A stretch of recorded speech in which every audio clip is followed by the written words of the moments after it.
I have a dilemma. My dilemma is this. Why don't people just start? That's the gap that I'm trying to fix. Get started wherever you are. Use those 3 principles.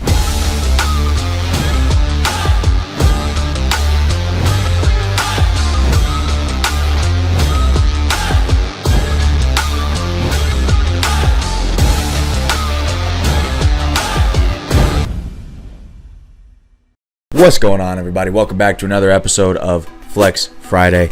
I'm your host, Brandon Burns, and I got a question. Not a question. I have a dilemma. My dilemma is this.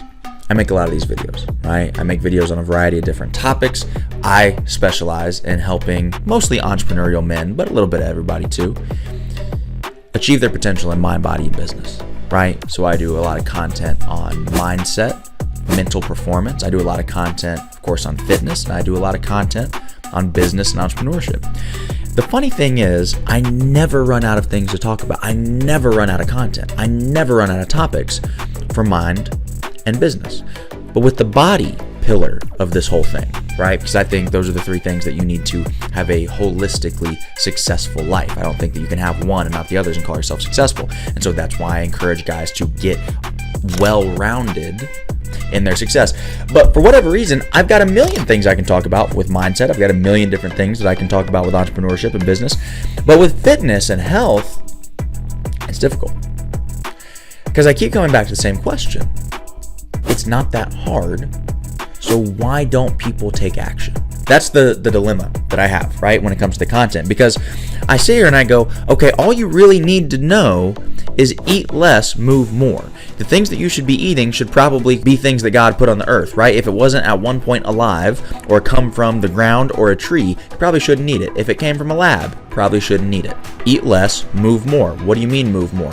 Anything. Move more. Walk, run, bike, swim, jog, lift. Resistance workouts probably the best thing that you can do, right? Multiple benefits to resistance training, but hey, still, dance if you have to. Gymnastics, like do something. Eat less, move more. It's not that complicated. And so I was thinking about this earlier when I wanted to come up with the topic for today's video for Flex Friday. I said, man, why don't people just start? Because we know that. What I just said, eat less, move more. People know that. People know that if they go on a run, they're better off than had they not gone for a run. People know that if they go lift weights today, they're better off, they're more healthy than had they not lifted weights today. People know that if they have a cheeseburger, they are worse off than if they had chosen the salmon or the chicken salad, right? People know this. People know these things. But for whatever reason, people make decisions that are not in alignment with what they claim to know and understand. And so that's the gap that I'm trying to fix with this video. And I said, okay, well, why would people know something but still not act in accordance with what they know? And a couple of things came to mind. Number one is just simply a lack of information, right? There's multiple ways that we can solve that. And when I say lack of information, I don't mean you don't know anything, because as I just expressed, you know the basics enough to make better decisions. But sometimes people say, I'm not going to start at all because I don't know enough to go all the way, right? I don't know enough to do this 100% correctly, so I'm not going to even try. That's what a lot of people do because it gets overwhelming, it gets stressful. I get it. If that's you, a couple of options. Number one, hey, everydaymeanseveryday.com. I got you. I will personally train you. Go through this whole mindset thing with you. I will teach you to be disciplined. I will teach you to be consistent. We will fix the negative beliefs that exist in your mind right now. We will break the trauma patterns that you have been using to behave with throughout your life, and you have been operating unconsciously from that old broken 7-year-old mind's perspective instead of rebuilding it and becoming intentional about who you want to be. We'll fix that. I will write you a custom program. I will write you a custom meal plan, blah, blah, blah, blah, blah, blah, blah. I don't want to do that. I don't need all that. If you do need all that, everydaymeanseveryday.com. If you don't need all that, go to Google, go to YouTube.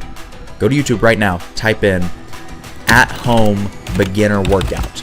A million videos will pop up detailing step-by-step with video guides and walkthroughs, step-by-step, exactly how to do everything. Okay? Lack of information is not an acceptable excuse in today's day and age. We live in the information age. There is zero excuse any longer. Number 2 is a lack of pain. All right. Number 2 is a lack of pain. You might say, well, B, don't you mean a lack of desire? Like you just don't want it bad enough? No. I mean a lack of pain. Everybody wants to look good. Everybody wants six-pack abs. Everybody wants to be lean. Everybody wants a summer body. Everybody wants energy. Everybody wants vitality. Everybody wants the right things, but not everybody's willing to do what it takes to get the things that they say they want. Why is that? Well, in your brain, the way that we have evolved is there's two different motivation circuits within the brain. They're two completely separate circuits. One brings you towards pleasure. One brings you away from pain. All right? So if we have pleasure over here, we have pain over here. I want to avoid this. I want to get to this. I'm probably going to run that way. Make sense? Here's the challenge. Oftentimes, we find ourselves in a state of comfortable discomfort. And what I mean by that is you're right here in the middle, and you can see that future, that better life that you want, but you don't have to have it. It isn't a burning desire yet. You don't need it. It's not forcing you to take action because you want it so bad that you can't stand it. You can't stand the life that you live right now because you want this so bad and you know you're capable of it. But you don't have that obsession in you. Not yet. And so you just kind of stay here. You dabble with a better life. You try it out, but you're not committed to it. Then over here is pain. You don't like where you are. You don't like how you look. You don't like how you feel. You'd like for things to be better, but it's not painful enough for you must move. You must change. Something has to happen. It's not quite at that point yet. So you end up between these two, just floating in this limbo of comfortable discomfort. You can bear it, you can deal with it, you'll survive, and you've learned that you'll survive. And so you don't have any real motivation to change your life. That is something that we need to fix, right? For me, and there's different ways to do this, right? For some people, pain might mean genuine health concerns. You go get a heart scan, you get told that, hey, you're 30 years old, but you have the heart of a 60-year-old. Go listen to Ed Milet's story. That's going to cause some pain because you start to think about, oh my God, my kids are going to grow up without a father. Pain. You're going to change, right? Now you got something to run from. Now you got something that's chasing you. For some of you, that pain could be shame. You're successful in every other area of your life, but you can't take your shirt off at the pool. You don't like the way that your wife looks at you. That's shame, and that's pain. Don't run away from that. Don't cover that up with alcohol or some other nonsense to cover up that. That is a biological indication that you should change your life, that you should change something, that you should do something, that you're not living up to what you're capable of. That is your body and your spirit telling you, hey, something's not right here. And you're doing a disservice to your creator if you don't act on that. You're doing a disservice to yourself and your family if you don't act on that. So for some of you, that pain is going to be shame. For me, that pain is identity. So for me, I've worked out every single day. People think I'm lying when I say that. I've worked out every single day in some capacity. It's not always a crazy workout. Sometimes that workout is a set of burpees. Sometimes it is what it is. But I've done some sort of physical activity, some sort of genuine workout, at least 10 minutes, probably 15 minutes, honestly, for the last 10 years of my life. All right? Maybe even longer than that, because I started gymnastics when I was 10 years old. So I don't know how many off days I took when I was 11, but not very many. For me, the pain is identity. If I stop holding myself accountable to every day means every day, now I'm losing who I am. I'm losing a piece of me. That's painful. I'm losing my identity.